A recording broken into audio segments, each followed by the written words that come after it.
You have three different fundamental bases of support. We have symmetrical base, which is squat. We have split stance, which is our lunge pattern. And then we have single leg stance, which in the FMS we go to hurdle step.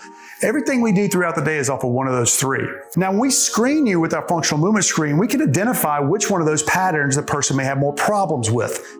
In Jenna's case here, she has more problems squatting. So what we want to do while we're working on improving her squat pattern, we can still do some lower body strengthening. So we can go through some single leg stance activities for strength training with her, starting with body weight, transitioning to adding resistance.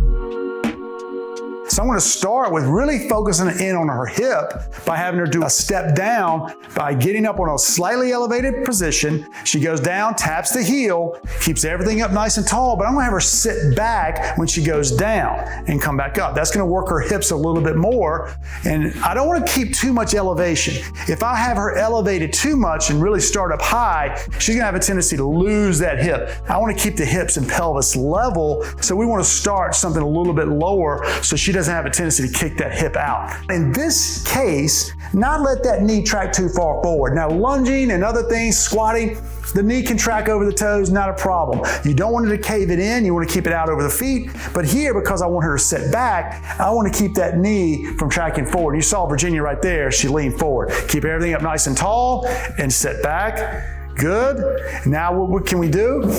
I'm going to make it a little bit more difficult by giving her some resistance on the leg that's floating, which is going to force her to work that side a little bit more.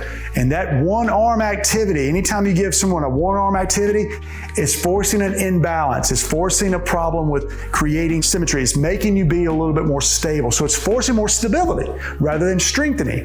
If I want to focus more on strengthening, I'm going to give her resistance in two arms. So now instead of it pulling me in one side, pulling me at both, so she's really still working more strengthening when you have resistance in both arms. Where again, my opinion, I think when you have it in one arm, you're focused a little bit more on stability. There's some strengthening happening, but it's much more about stability at that point.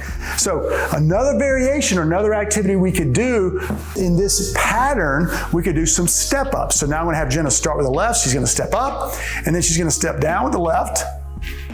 And then she's going to step back up. So we could do 5 reps here, switch and focus more on the right, have to start with the right. So start with the right, step up. Again, let's add our resistance here. So I'm going to add the resistance. I'm going to start with one arm to force more instability in the pattern. So step up with the left, keeping everything up nice and tall, and step down. Now I could add some more resistance to focus a little bit more on strengthening. Now step up and back. So again, thinking about different things we can do while we're correcting a pattern, we can still strengthen a pattern that the person does well in. So it doesn't mean just because a person has a poor squat that they can't do other things to strengthen up their lower body.